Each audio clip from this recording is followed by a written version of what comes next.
बरेली में लापता हुए फरीदपुर तहसील के लेखपाल मनीष कश्यप की हत्या कर दी गई। उसका कंकाल रविवार को थाना कैंट क्षेत्र के मिर्जापुर गांव में नमामि गंगे प्लांट के पास एक नाले से बरामद हुआ था। हत्या की साजिश 4 लाख की फिरौती मांगने के लिए लेखपाल मनीष से ही एक परिचित ओमवीर कश्यप उर्फ अवधेश ने अपने 3 रिश्तेदारों संग मिलकर रचाई थी।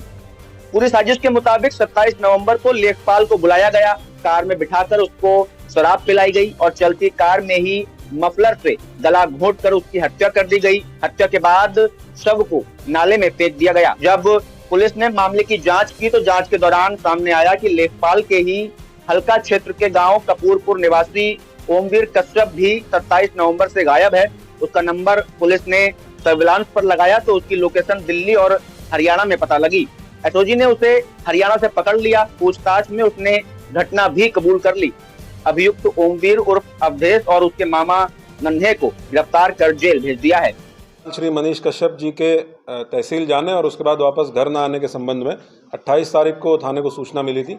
इस संबंध में एफआईआर दर्ज की गई थी। एफआईआर की विवेचना थाना फतेहगंज पश्चिमी को परिजनों के अनुरोध पर ट्रांसफर करते हुए 4 टीमों का एसपी क्राइम के नेतृत्व में गठन किया गया। इन टीमों के द्वारा लगातार CCTV footage, surveillance, cyber cell के माध्यम से काम किया गया। कल अभियुक्त ओमवीर कश्यप को इस टीम के द्वारा गिरफ्तार किया गया, हिरासत में लेकर पूछताछ की गई। इसकी निशानदेही पे थाना कैंट अंतर्गत एक नाले के पास से कुछ अवशेष शव के बरामद किए गए हैं, जिनको पोस्टमार्टम के लिए भेजा गया है और डीएनए टेस्ट भी कराया जाएगा, ये वेरीफाई करने के लिए कि जो इसके द्वारा बताया गया है कि ये मनीष कश्यप जो लेखपाल थे जिनकी हत्या इसके द्वारा कर दी गई और वहाँ पे शव फेंक दिया गया जिसके अवशेष मिले हैं। इसके साथ साथ जो कपड़े उन्होंने पहन रखे थे जिस दिन वो गायब हुए हैं, वो कपड़े भी पुलिस के द्वारा बरामद किए गए हैं इसकी निशानदेही पे वहीं से। और उनसे जुड़ी हुई कुछ चीज़ें, जिसमें एक नापने की इंच टेप है, लेखपाल जो थे उनकी मोहर है, इंक पैड है, ये सारी चीज़ें इसके घर से बरामद की गई हैं। उनके पास कुछ कागजात थे, वो भी कुछ अर्ध जले कागजात बरामद किए गए हैं। जो घटना में अर्टिगा गाड़ी प्रयुक्त की गई थी वो इसी की गाड़ी थी, ओमवीर की गाड़ी थी, वो भी बरामद की गई है। इसके साथ साथ इसका एक रिश्तेदार नन्हे भी गिरफ्तार किया गया है। अभी तक जो इनसे पूछताछ में पिछले 24 घंटे में हम लोगों ने जो बातचीत की है, पूछताछ की है, ये कहानी सामने आई है कि ये 6-7 महीने से लेखपाल मनीष कश्यप जी को जानता था और ये उनके पास तहसील में भी जाता था। इसकी फ़ोन पे भी उनसे वार्ता होती थी।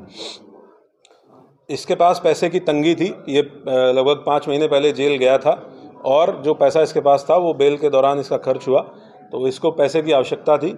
उसके लिए इसने प्लान किया अपने रिश्तेदारों के साथ मिलकर कि लेखपाल का अपहरण करके उसके परिजनों से पैसे की मांग करेगा। 4 लाख रुपए की मांग करने का इनका प्लान था। उस दिन इन्होंने फ़ोन से उनको बुलाया और फ़ोन से बुलाने के बाद शराब पीने के बहाने इन लोगों ने शराब पी भी और उसके बाद जब वो ज़्यादा नशे में हो गए तो नेत्रपाल, एक और इसका रिश्तेदार है जो एक फार्म हाउस पर काम करता है, वहाँ लेके गए। वहाँ नेत्रपाल को जब नेत्रपाल घबरा गया, उसने मना कर दिया कि वो वहाँ पे इसको बंधक नहीं रखेगा। फिर दोबारा गाड़ी में लेके मनीष कश्यप को लेके गए और घुमाते फिरते हुए सूरज, जो इसका एक और रिश्तेदार है, उसने अपने मफलर से उसकी हत्या कर दी। वो संबंधित मफलर भी पुलिस के द्वारा बरामद किया गया है।